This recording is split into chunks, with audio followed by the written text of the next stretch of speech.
Kid you not, we actually have a working Gravekeeper list. We also have some Phantom Knights featuring Gen and Ken and the Horus gang, and is that Fish? What a day.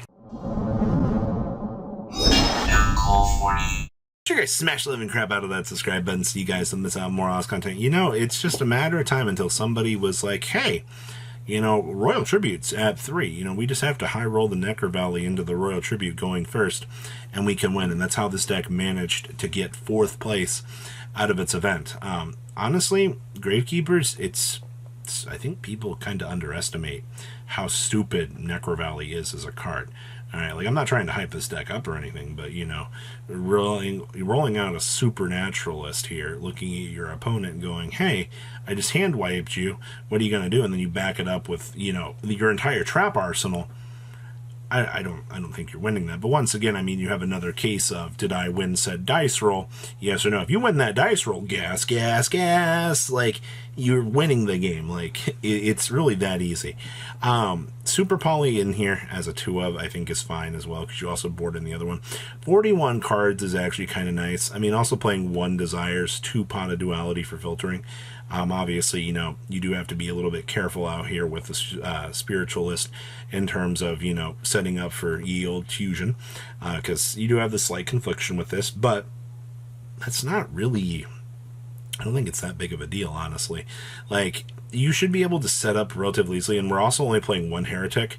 Trust me when I say this, Heretic's a good card, but the fact that, you know, it becomes literally unaffected by everything, you become pretty limited to the things you can do with this. It's also only 1800. If it was more, it would actually be able to stick around and matter, but because it's so little, it tends to fail to get the job done. But I like this list a lot. This really does prove to me that there's a lot of innovation that can happen out here, especially in this format, and you can actually have crazy fun with this. So good job. Like, this is absolutely breathtaking to see. Next up here, we have, oh boy, we're back at it again out here. We're playing Phantom Knights with the Horus stuff and Gen and Ken. Now, the first thing I'm going to say about this, a lot of my comment section has went, why are people playing with Insetti and friends in Phantom Knights? They do nothing. The main reason people are playing this is because they want to be able to dump these terrible cards that might not necessarily be able to extend out. I mean, a good example is, okay, well, what if I open up like an Ancient Cloak and I need to get it out of my hand? Well, we can go ahead and turn it on into another monster here. You know, we can bring out Hoppy, Doomble Def, you know, we can bring out, you know, Protection here, and we can start setting up, you know, these monsters. Obviously, you can also make the Zombie Vampire in this deck, and don't even get me started on a random mill 4. You know, okay, so what if we mill, you know, multiple Phantom Knight names? Now suddenly, you know, the Horus value that we're incorporating into this deck is now worth infinitely more. Alright, I think a lot of people, they look at a lot of these engines and they go, hey, there's no synergy here. You know, this is no good. And I can understand looking at that on first sight here, because you'd be like, well, you know, it's just a bunch of level 8s. It's also a discard outlet, which is very important for a deck like this. Alright, so also, I love the Gen and Ken interactions in here. You know, being able to have that thrust on into a talents. Now your opponent has a monster. Now you can go ahead and do the devastating effects of this. You have board breakers. There's just a lot of things that this deck can do. I mean, you can also just go search Change of Heart and take your, you know, Gen back technically, and then go ahead and, you know, start maybe a sub combo line that you might need to. Yeah, genuinely, this package opens up a lot of cool doors for people, especially if you want to play Phantom Knights, and it's all because, you know, the Zombie Vampire could get you some random value that you're just like, oh, well, you know, sucks to suck. I really wish you were better than me. Alright, what else we got cooking back here? Oh boy, this is a pile. So this is 60 card Shark Ice Jade Water Box. Where do we even begin in here? Obviously, like, the Shark package gets you the ability to kind of set up and do whatever, so you can get access to Stealth Kraken. That's pretty normal. Same thing here with the Buzzsaw and the Butaniful. The Ice Jade package basically just makes sure that you can set up into Ice Jade here. The Cradle stuff with the... We're actually playing Manifestation. Okay, so we're getting pretty spicy here. with the water cards. I feel like the way that this deck is aiming to play out is it just wants to be able to set up as much of the good water stuff as you can and just kind of roll out. What does a hand look like in this? We got Imperm, a Grind, the Manifestation, the Ice Barrier, and the Forbidden Droplet. I mean, that's not terrible, but like this is one of those. Okay, so we do get the Ice Jade to search here from a different name from the card you control in your graveyard. Okay, well, that's free. We did open up Erosion, which is okay. We got the Ash, we got the what's called, and we got the Right Hand Shard. You know, looking at this build, I really wish we could have somehow found a way to incorporate Crooked Cook in here, just for the absolute value that card can kind of give to you. Also, I mean, the fact that we are able to side in an extra Erosion out here is actually pretty good. This build feels very packed for what it is. I don't think you get a lot of room in a build like this, though.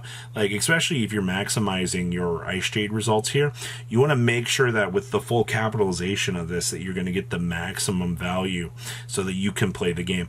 And I think that's fine. I think in terms of innovation, if you want to play something fun, this might actually be a relatively good idea. Okay, what else we got going on back here? Vanquish Soul. This is actually incredibly standard. So one thing I do want to say with Geo Long actually coming out here, Geo's entire purpose is it wants to make this deck have basically another extender for you can able to do your thing. Now, if you're able to resolve the double fire, well, congratulations. I mean, now your entire deck is kind of able to toggle into literally anything that you really need to for the package. And I mean, you're also playing one copy of Snow Devil as well. Don't underestimate this card, because suddenly you now have an ability to ping your opponent for damage. Actually, a lot of damage at that point in time. Especially, you know, if you can hit the dark, the earth, and the fire.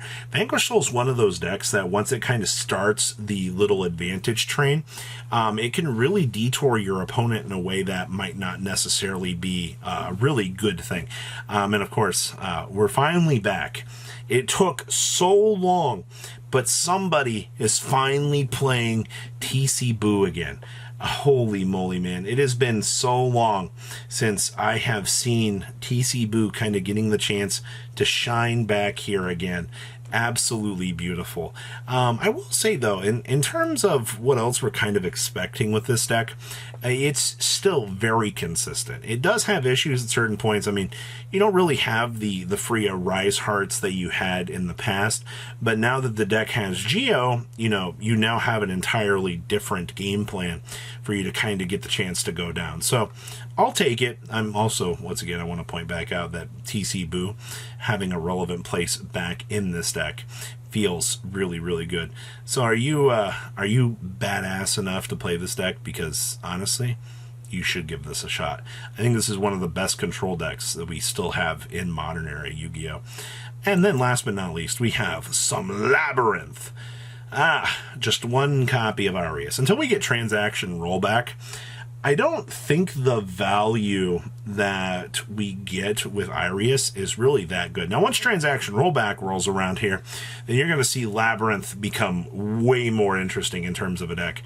I also see that we're playing Simul Archfiends down here as well, which is essentially Dimensional Barrier, but it also encompasses Link monsters. I think a lot of people also underestimate how good this card is, because it also does hit the high notes for being able to lock out links. Robbie, Dimensional Barrier exists. Yeah, D-Barrier does exist, but hitting that link is so important. I mean, you also side regular Dimensional Barrier anyway, so you have a lot of resources available to you. I also see that this deck is playing Yield Pot of Extravagance. You do care about things in your extra deck, but you're playing enough of these ratios. Like, this is unfortunately one of those cases of you have dedicated enough resources into the extra deck building. Like, obviously, the Ints, the Garuas for yield one of punishment, and like that's really about it. And then, of course, everything else just kind of comes down to being a Waking the Dragon target that you can go ahead and resolve against your opponent. And then it's just kind of Easyville from that point on. So, not a lot else to say about this. This is pretty standard, honestly, for Labyrinth at this point. So, what do you guys think about these lists? Please, leave a comment down below. Tell me what you guys think. Is there something here that you want to test and kind of try your luck on and see what you can do? And I will see your beautiful faces back here later on in the day, guys. Patrons! Thank you!